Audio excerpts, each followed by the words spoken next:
სალამი, მოგესალმებით, ვაგრძელებთ ჯონ მაკარტურის საუბრების ქართულ ენაზე ატვირთვას, ეს არის ბიბლიური კითხვები და პასუხები. ჩვენ უკვე გადავედით 53 ნაწილზე, რომელიც 2006 წლის 21 მაისს იქნა ჩაწერილი და პირველი კითხვა იყო და ვინჩის კოდზე და მან უპასუხა სანადო ვინმე კითხვას დასვავდა ამ თემასთან დაკავშირებით. და ახლა აგრძელებს ჯონ მაკარტური და პიროვნება ეკითხება 64-ზე, ეს რეალური ფიზიკური ადგილია თუ მხოლოდ სულიერი მდგომარეობა. მოდით მოусმინოთ ახლა კითხვის დამსმელს. ჯონ მაკარტური შესავალს აკეთებს, კიდევ აგრძელებს რომ ჩვენ გვაქვს რამოდენიმე მიკროფონი განლაგებული და მე ძალიან მინდა რომ თქვენ იცოდეთ ჭეშმარიტება, იმიტომ რომ მილიონი ტყუილი არსებობს როგორც ესეთი და ვინჩის კოდზე რომ ვისაუბრეთ და ძალიან მნიშვნელოვანია რომ თქვენ იცოდეთ სიმართლე. როდესაც თქვენ სიმართლე იცით, მაშინ ადვილად შეგიძლიათ იმის გამოცნობა თუ რა არის სიცრუე და ტყუილი. კარგით? ჩვენ ყავს რამოდენიმე ძალიან ნიჭიერი პასტორები განლაგებული ყველა კიბეებზე, 3 მიკროფონი და დაგეხმარებიან ისინი თქვენ კითხვების ჩამოყალიბებაში. ჩვენ მოგცემ საშუალებას რომ დადგეთ და პირველი გთხოვთ რომ მოგვაწოდოთ თქვენი სახელი. სალამი ჯონ, მე მქვია ჩოისი, ანუ არჩევანი.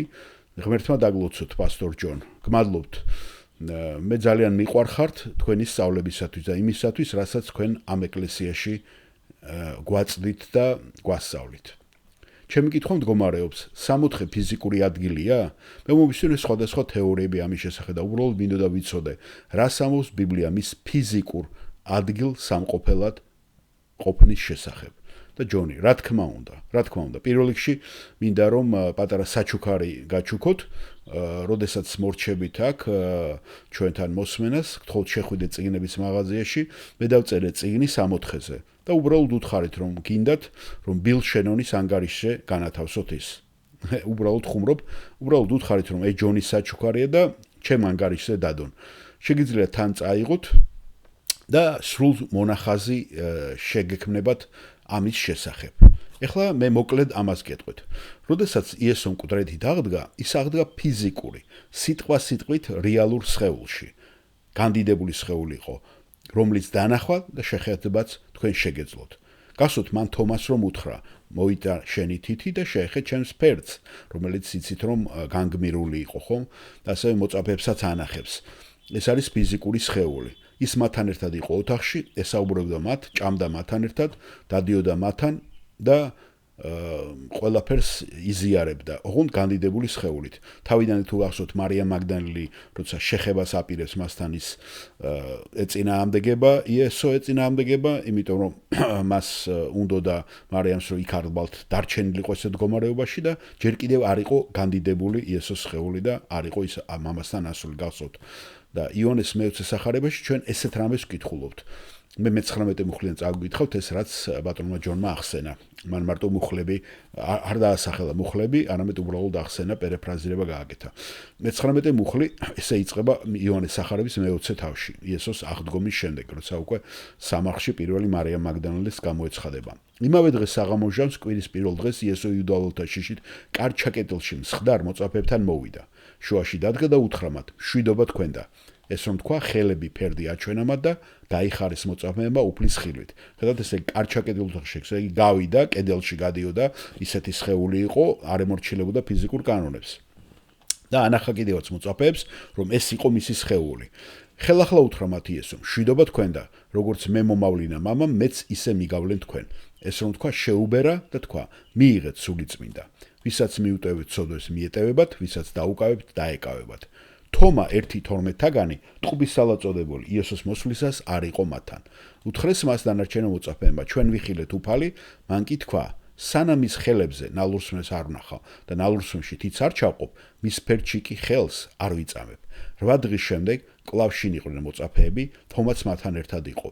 კარჩაკეტილში ისე ნახეთ მიანიშნებს იონე. კარჩაკეტილში მოვიდა იესო, შუაში დადგა და თქვა, მშვიდობა თქვენდა. შემდეგ თომას უთხრა, გამოიწოდე შენი თითი და ნახე ჩემი ხელები. გამოიწოდე შენი ხელი და ჩადე ჩემს ფერდში. ურწმუნო კი ნუ იქნები, მორწმუნე იყავე. ესე იგი იესო მაშინ არ იყო, როდესაც თომამ ეს უთხრა მოწაფეებს და ნახეთ ღმერთი ყოვლად ყოფილი სულით მან გაიგო რა თქვა თომამ. გასოთ, ესე იესოს ეს სხვათა შორის აზრების საკითხვა შეეძლო დისტანციურადაც, როცა ხორცშიც იყო ჩვეულებრივ ხორცში, ხომ? მაგრამ ეხლა განდიდებულ სხეულში მით უმეტეს უკვე ესმის თომა რას დაიკვეხნის თუ რას ინატრებს. და ამას უსრულებს. მივიგო თომა და უთხრა მას, უფალი ჩემი და ღმერთი ჩემი. უთხრა მას იესომ, შენ მირწმუნე, იმიტომ რომ მიხილე, ნეტარ არიან ისინი, ანუ თქვენ, მე, ვინც ისმენს, ვისაც არ უნახი ვარ და მირწმუნეს. მოწაფეების წინაშე ბევრი სხვა ნიშანიც მოიმოქმედა იესომ, რაც ამ წიგნში არ დაწერილა. ეს კი დაიწერა, რათა ირწმუნოთ, რომ იესო არის ქრისტე, ძე ღმერთისა და რათა მორწმუნეებს სიცოცხლე ქონდეთ მის სახელში. და ჯონ მაკარტური აგრძელებს. და როცა აღდგებით ჩვენ მარადიულ დიდებაში გვექნება ის სხეული, რომელიც ფილიპელთა წერილში მესამე თავში 21 მუხლში არის მოცემული სხეულის გავსი და ასევე უნდა იცოდეთ რომ არის კიდე ბევრი მუხლები ჩვენ სხეულებზე, განდიდებულ სხეულებზე, ხო? კორინთელებში, ასევე თესალონიკელებში, ასევე შეგიძლიათ ისიც მოიძიოთ. მე ახლა სპეციალურად აღარ იმას საქმე, მაგრამ ამ ადგილს წავიკითხავ ფილიპელთა მესამე თავიდან. ხოლო ჩვენი მოქალაქეობა ზეცაშია, საიდანაც ველით ხსნელს, უფალი იესო ქრისტეს. ახლა არის 21 მუხლი, რომელიც ჩვენს დამდაბლებულ სხეულს თავისი დიდების სხეულის მსგავსად გარდაქმნის იმ ძალის მეშვეობით, რომლითაც ყოველივეს თავის თავს დაუმორჩილებს. და აგრძელებს ჯონ მაკარტური, ასე რომ ჩვენს მარადიულ სხეულებში არის ფიზიკური, რეალური გაგება, რაც ნიშნავს, რომ რაღაც გაგებით უნდა არსებობდეს ასევე შესაბამისი ფიზიკური გარემოც. ასე რომ 64 არ არის რაღაცა გონებრივი მდგომარეობა, ან სულიერი მდგომარეობა. 64 არ არის რაღაცა ეთერი, სადაც ჩვენ რაღაცა ცნობიერებით დავფარფატებთ და ვტრიელებთ. მხოლოდ კარგ ძნობებსა და ემოციებს განვიცდით. ეს არის რეალური ფიზიკური ადგილი. ეს არის ხელახლა შექმნილი ახალი ცა და ახალი დედამიწა, ხელახლა შექმნილი სამყარო. მის ცენტრში კი არის დედაქალაქი, რომელიც გამოცხადებაში აღწერილი როგორც ახალი იერუსალიმი, რომელიც ზეციდან ჩამოდის. ის დეტალურად არის აღწერილი. ის არსებითად კუბური ქალაქია, კუბის მსგავსია, ხო? 500 მილი სიგრძე, სიგანე, სიმაღლე, ეს კუბი არის, ხო? რაც მას უზარმაზარ ადგილად აქცევს. 500 მილი ალბათ უხეშად 700 კილომეტრი, ხო? დაახლოებით. სიგრძე, სიგანე და სიმაღლე. მას აქვს ქუჩები, რომლებიც გამჭვირვალე ოქროსგან არის გაკეთებული. მას აქვს 12 კარიბჭე, თითოეული კარიბჭე 1 მარგალიტია. მისი საძირკველი მთლიანად სამკაულია, რომელიც ღვთის დიდების შუქს არღვევს, როგორც სარკისებური ბურთი საცეკვავა მოედეს ან საცეკვაო მოედანი შუაგულში, რომელიც ყველა მიმართულებით ანათებს. არღვევს ღვთის დიდების სილამაზე მთელ უსასრულო სამყაროში. ასე რომ ეს რეალური ადგილია, ის სიცოცხლის მდინარეა, იქ არის მოდის სიცოცხლის მდინარე, ზღვა არ არის, უნდა მიაქციოთ ყურადღება, ოკეანე არ არის ახალცაზე და ახალ დედამიწაზე, მაგრამ არის მდინარე.